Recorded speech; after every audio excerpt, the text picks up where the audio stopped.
Well, ladies and gentlemen, Governor SKizzle here, ready to take the matter in his own dang hands, okay? Because we got disasters, we got more disasters, and we got more disasters. It looks like that half of the world politicians are right now beefing, actually. Well, it makes for good content, I guess, right? You don't have to like the video, you don't have to subscribe. Let's get down to it, roll. In just moments, President Trump will be sitting down with Japanese leaders. This after the president helped broker the Kuala Lumpur peace accords, ending the conflict between Thailand and Cambodia. There we go, President of Peace, ladies and gentlemen. Former Deputy Assistant Secretary of the U.S. Army, Van Hip, joins me now. And Van, with everything that the average American has to worry about here at home, I'm trying to ask this question on behalf of the person who's sitting there in Florida waking up this morning at 4:51. Why should they care about this deal? Why is it so important?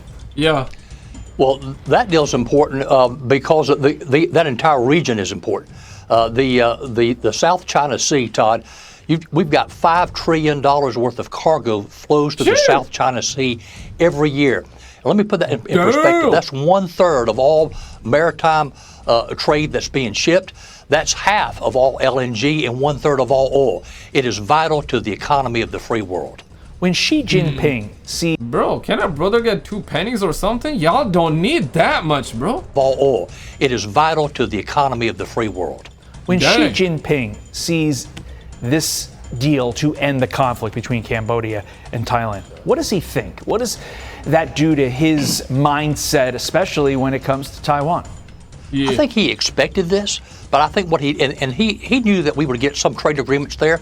But I think what caught President Xi flat-footed and what he was not expecting was the critical. It's President XI, right? Like she, not she as the pronoun that people nowadays use, right? Like she, her, they, them, this, that, the other, right? Like it's not that. It's President Xi Jinping.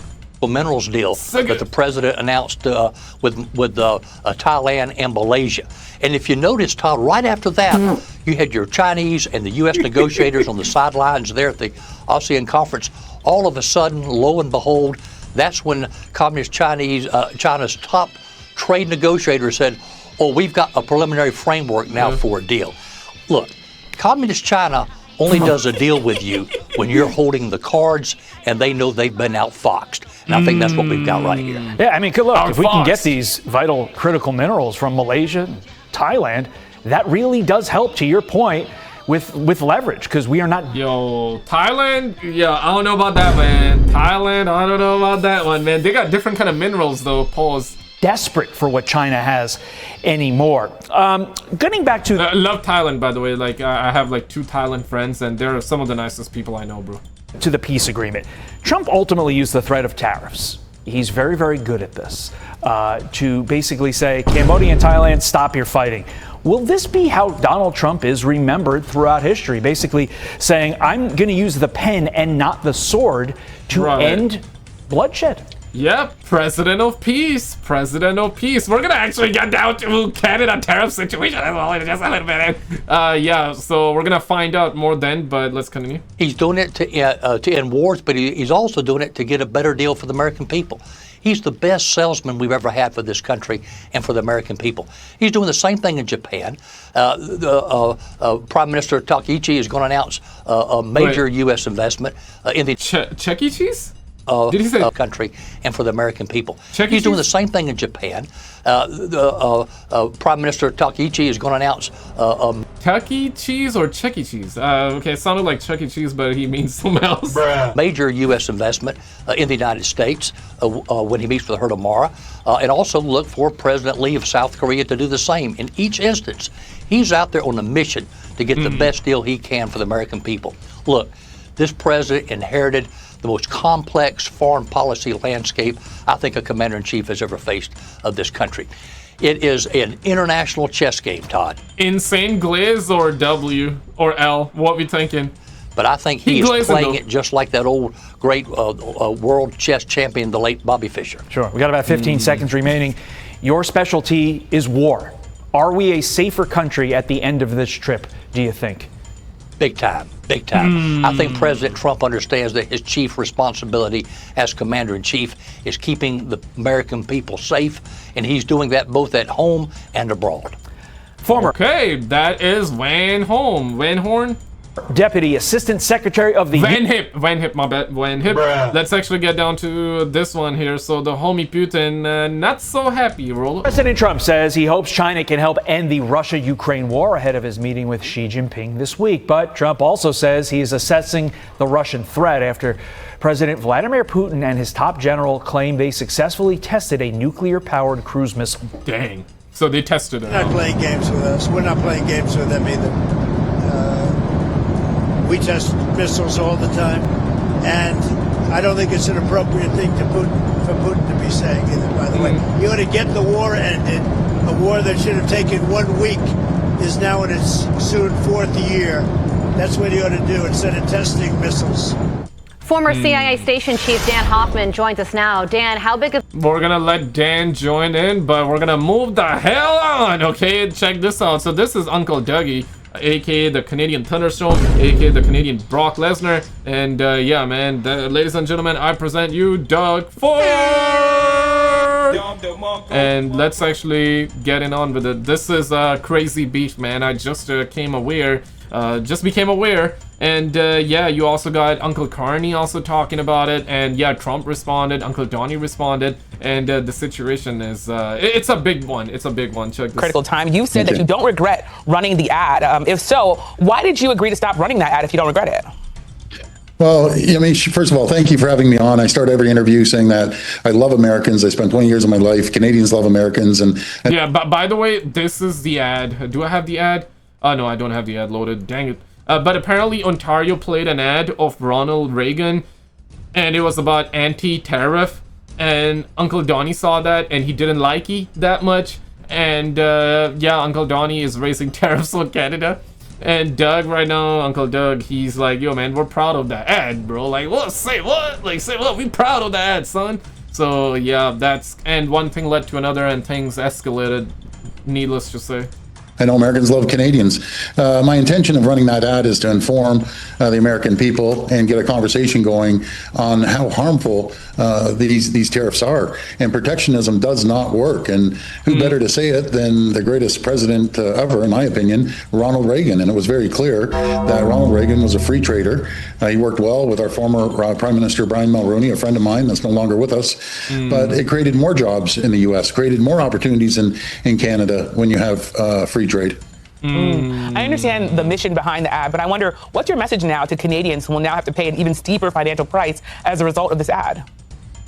Well, so yeah, Uncle Doug is the one that actually played the ad, and yeah, let's and this is what Trump said. He responded by saying that, roll it. A big statement by President Reagan. Reagan was a big supporter of tariffs when needed. And we need tariffs for national security, and they totally turned it around because they're getting hurt by tariffs and we're gaining by tariffs. So I'm very disappointed in Canada. They lied. I mean, it was a fraud what they did. What can they do to get it back on track? I don't know. I mean, I'm satisfied with the deal we have. We have a deal right now that's very good for us. Any deal that would have been made would have been better for them than the one they have right now. That's why I'm surprised they did this. They did this to try and influence the Supreme Court. Really, I don't think there's much they can do. I just assume leave it the way it is. And the comment section is going off right now. Reagan hated the idea of protectionist tariffs. Dementia rules in America. One guy said, Canada lied. Reagan was a big supporter of tariffs. Ministry of Truth ? Reagan was against tariffs. Deal with it. So yeah, it's painful to listen to him speak. American here, rooting for Canada. So yeah, that's the comment section. Now let's actually get down to this one. And also, I gotta shout out you guys. Hopefully, I'm not gonna get tariffed on this one, but shout out to all of you guys out there. Shout out to Anna, Treka, the homie Chris out here. Thank you guys so much for all the love on the channel, for the likes, subscribes, the tips, the super thanks. You gotta do none of it, man. You gotta do none of it. But those of you that do it, shout out to you. Appreciate it. Helps out the channel tremendously. And yeah, let's actually get to Uncle Carney. Check this roll up. Deepen those other partnerships on which we're getting very much traction. Thank you. Next question, Murray. There we Hi, go. Prime Minister. Murray Brewster with CBC News. President Trump says he's canceled these trade talks because he's upset about the Ontario government ad. We've heard from the Business Council of Canada and even some of President Trump's own advisors who suggest the frustration with Canada runs deeper. So is this about the ads or is this about something else? Well, look, as I say, and there were a series of very detailed, very specific, very comprehensive discussions, negotiations on the areas I just listed to in response to the previous question, up until the point of those ads running.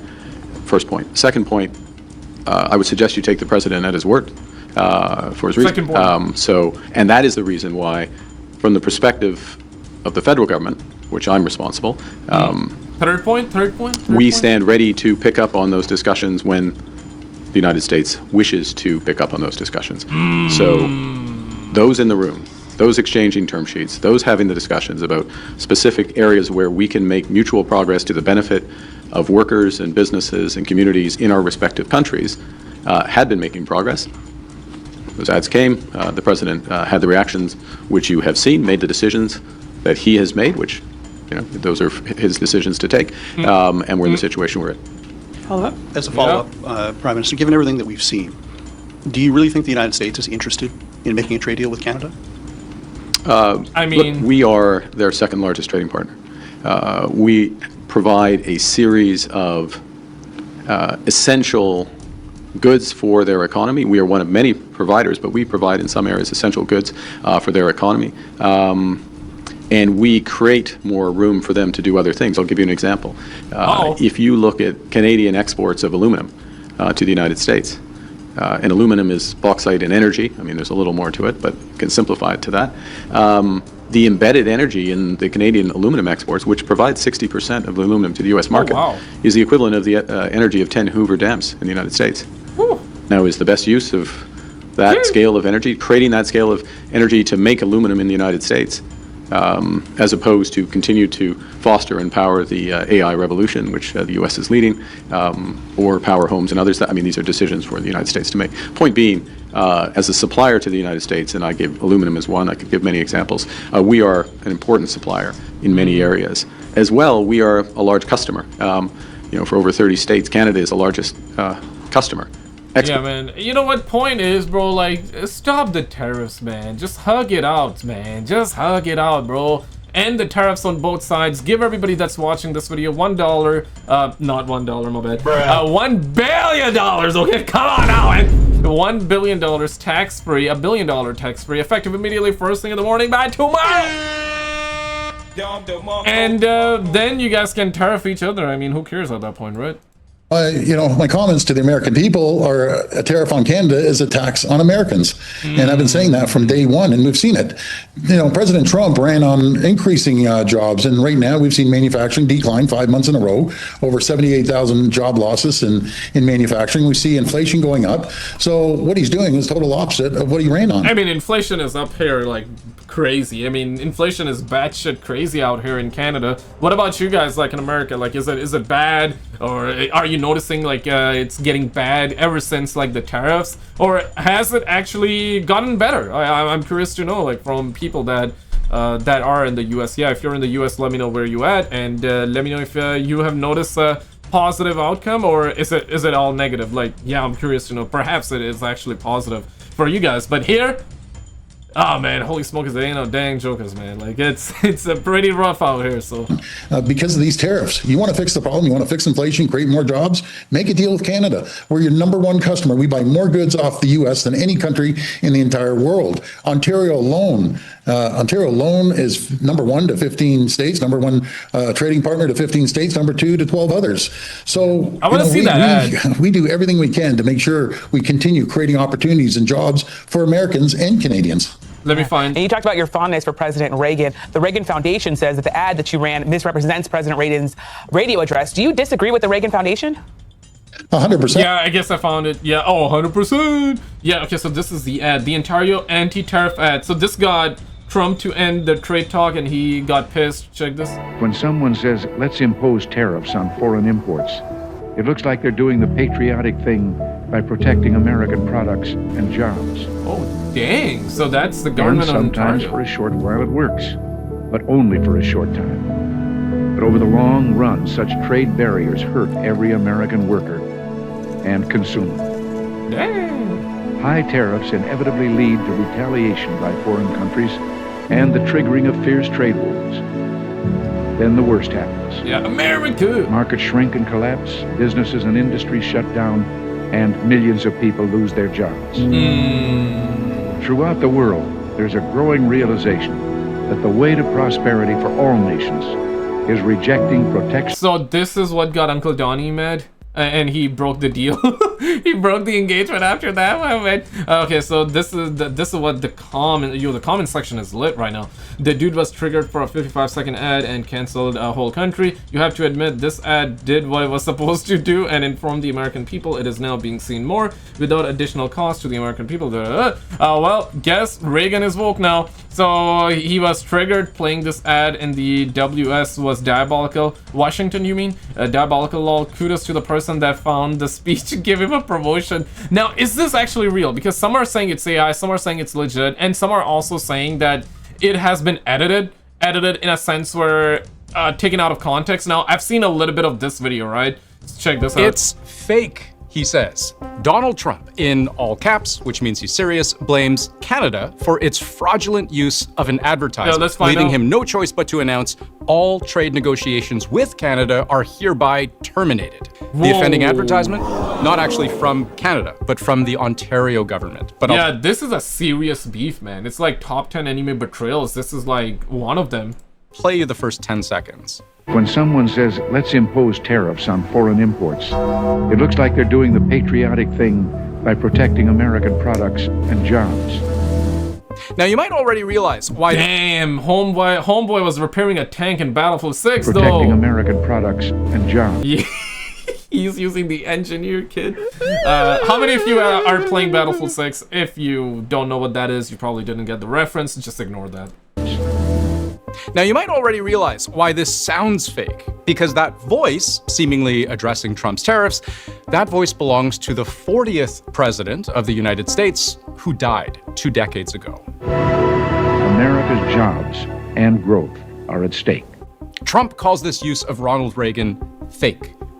He's wrong. It's not fake. It's not wrong. AI, but it has been selectively edited. And in a way, the Ronald Reagan Presidential Foundation itself says misrepresents the speech Reagan actually gave 38 years ago. So what's going on here? And then...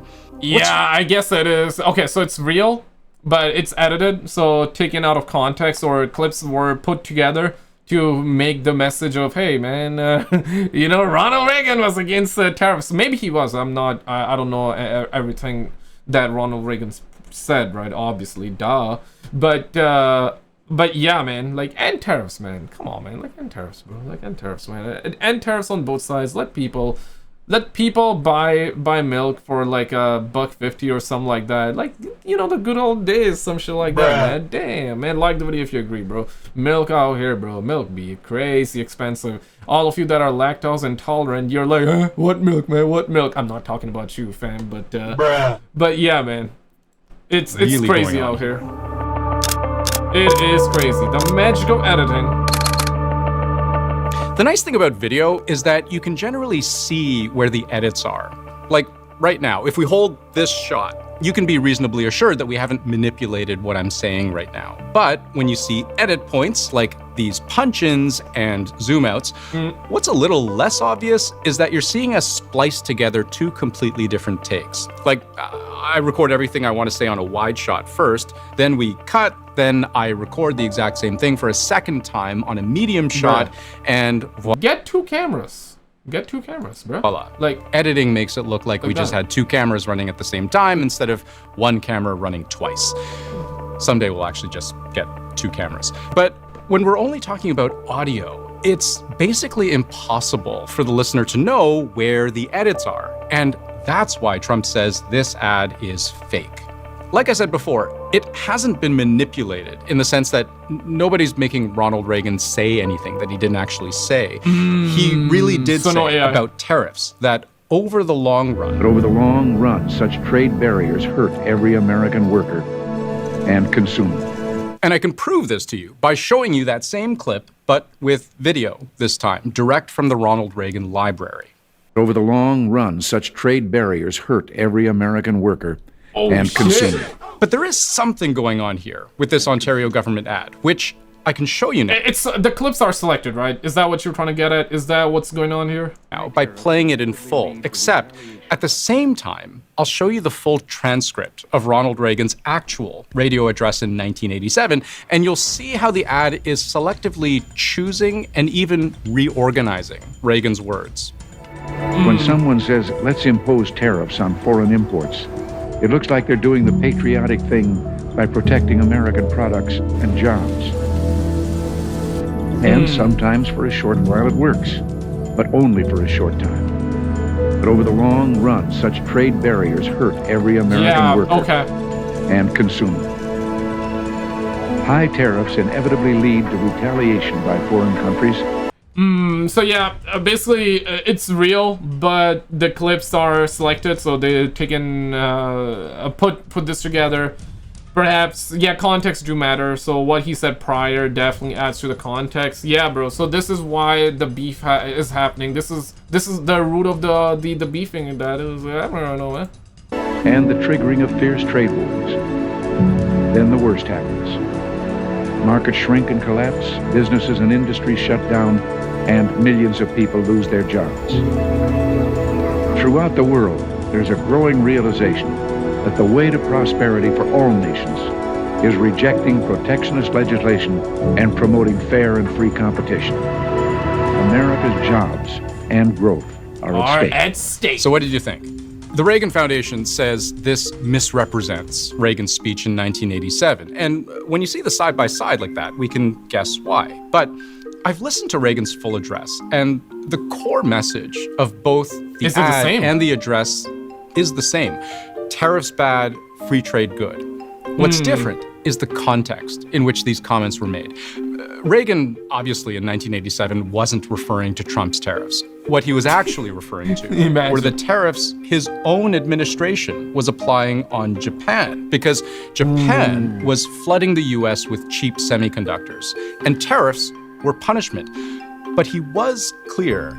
In certain select cases, like the Japanese semiconductors, we've taken steps to stop unfair practices against American products. But we've still maintained our basic long-term commitment to free trade and economic growth. So, dang, the internet detectives are crazy. What y'all be thinking about this one? But did you see this video though? Yo, the stuff that just came out, I'm not sure if you saw this or not, but they are trying to pass a bill right now where if the bill gets passed, taking out more than $10,000 would be illegal. They can open your mails. They can throw you in jail if you say something that they don't like, which will be part of hate speech. Yeah, check out this video on the screen. It's pretty wild, man.